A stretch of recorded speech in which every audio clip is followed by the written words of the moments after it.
Hello दोस्तों, कैसे हैं आप। उम्मीद करता हूँ आप लोग खैरियत से होंगे। एक बार मैं फिर हाजिर हूँ इस सीरीज़ की चौथी कहानी लेकर। इसका नाम है हॉस्पिटल की खिड़की।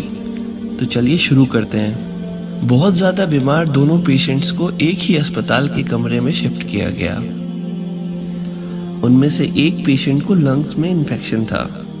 उसको दिन में बस 1 घंटे के लिए खिड़की के पास बैठने की इजाज़त दी गई। उस रूम में बस एक ही खिड़की थी।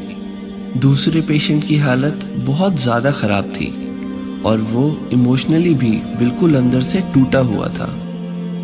उसको अपना सारा समय अपनी पीठ फ्रैक्चर होने की वजह से फ्लैट लेटे रहना था। दोनों पेशेंट्स आपस में घंटों बातें किया करते थे। उन्होंने अपने बच्चों, अपने परिवारों, अपने घरों और अपनी नौकरियों के बारे में बात करी। हर दोपहर जब खिड़की से बिस्तर पर बैठा पेशेंट उठता था तो वो अपने रूममेट को खिड़की के बाहर दिखाई देने वाली सभी चीजों के बारे में बताकर अपना समय गुजारता था। धीरे धीरे दूसरे पेशेंट की हालत में सुधार आने लगा। उसका बॉडी मूवमेंट अब थोड़ा थोड़ा ठीक होने लगा, जैसे कि उसने 1 घंटे के वक्त के लिए जीना शुरू कर दिया था, जहां उसको दुनिया के बाहर की सभी एक्टिविटीज और रंग से भरी हुई लाइफ सुनने को मिलती थी। खिड़की एक सुंदर झील के साथ एक पार्क से लगी हुई थी। बच्चे अपनी बनाई हुई कागज की नाव भी झील में चलाया करते थे, जबकि पानी पर बतख और हंस भी थे। हर रंग के फूल के बीच लोग अपने अपने परिवारों के हाथ में हाथ डालकर चलते थे और शहर की खूबसूरती, जिंदगी का एक सीन दूर से देखने को मिल जाता था। खिड़की वाला पेशेंट ये सब बहुत अच्छी तरह से डिस्क्राइब करके सुनाता था और कमरे का दूसरा पेशेंट अपनी आंखें बंद कर लेता और इन सब चीजों को सोचता था, उसकी कल्पना करता था।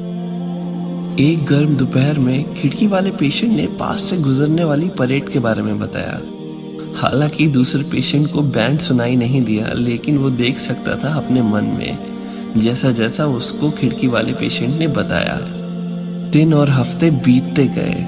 दूसरे पेशेंट की बॉडी का मूवमेंट अब ठीक होने लगा और एक सुबह खिड़की वाले पेशेंट की बॉडी को नर्स अपने हॉस्पिटल के बाकी वर्कर्स के साथ लेने आई। खिड़की वाले पेशेंट की नींद में मौत हो गई थी और जैसे ही दूसरे पेशेंट को ये पता चला तो वो बहुत ज़्यादा उदास हुआ। उसने नर्स से पूछा कि क्या उसे खिड़की के बगल में ले जाया जा सकता है। नर्स तैयार हो गई उसका बेड बदलने को। धीरे धीरे दर्द से उसने खुद को एक कोने पर रखा ताकि वो बाहर की असली दुनिया पर अपनी पहली नजर डाल सके। वो धीरे से बिस्तर के पास खिड़की से बाहर देखने के लिए मुड़ा। उसे सामने बस एक खाली दीवार दिखाई दी। उस आदमी ने नर्स से पूछा कि उसके रूममेट ने तो उसको कुछ और ही बताया था खिड़की के बारे में। नर्स ने जवाब दिया कि वो आदमी अंधा था और वो दीवार भी नहीं देख सकता था। इस कहानी से हम सीख सकते हैं कि दूसरों को खुशी देने में कितना सुकून मिलता है, परे इसके कि हमारी खुद की क्या सिचुएशन है। अगर आप किसी से अपना दुख बांटते हैं तो वो दुख आधा हो जाता है, लेकिन कहते हैं अगर आप किसी से अपनी खुशी बांटते हैं तो वो खुशी डबल हो जाती है।